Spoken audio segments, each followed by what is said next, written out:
Under కన్స్ట్రక్షన్లో ఉన్నాయి.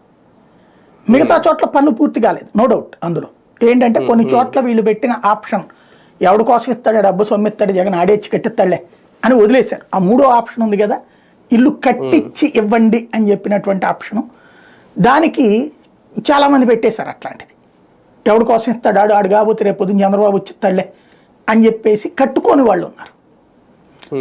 ఇప్పుడు ఆ కట్టుకోని వాళ్ళకి ఎట్లాగూ ఇల్లు ఇవ్వట్లా, వాళ్ళు ఏం కట్టించేయట్లా. పైగా ఈ సమస్యని కొత్త కోణాలు ఏదో ఒకటి చెప్పేసేసి పని జరగకపోవడానికి కారణం దానికి ఒక ముద్రేసేయడం.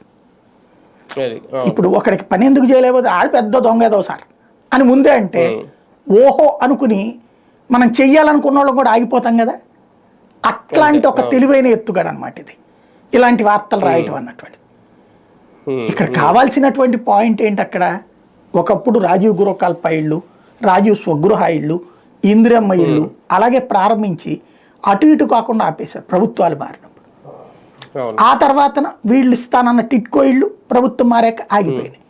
అంతకుముందు కాంగ్రెస్ టైంలో ఇళ్ళేమో తెలుగుదేశం ఆపింది, తెలుగుదేశంలో ఇళ్ళేమో వైసీపీ ఆపింది, చివరికి 2 లక్షలు పూర్తి చేసి ఇచ్చారు. ఇప్పుడు వీళ్ళు శాంతం ఆపేద్దాం అనుకుంటున్నారు ఇది, లేదా నిదానం వాళ్ళది అలా తిప్పలు పడతా ఉంటారు అన్నటువంటిది. ఫైనల్గా వచ్చేటప్పటికి ఇందులో దాన్ని ప్రజలు ఆలోచించనీయకుండా, ఇప్పుడు నా చేతికి ఒక స్థలం వచ్చింది, నేను అక్కడ ఇల్లు కట్టుకోవాలనుకున్నా, ఈరోజు ప్రభుత్వం మారింది,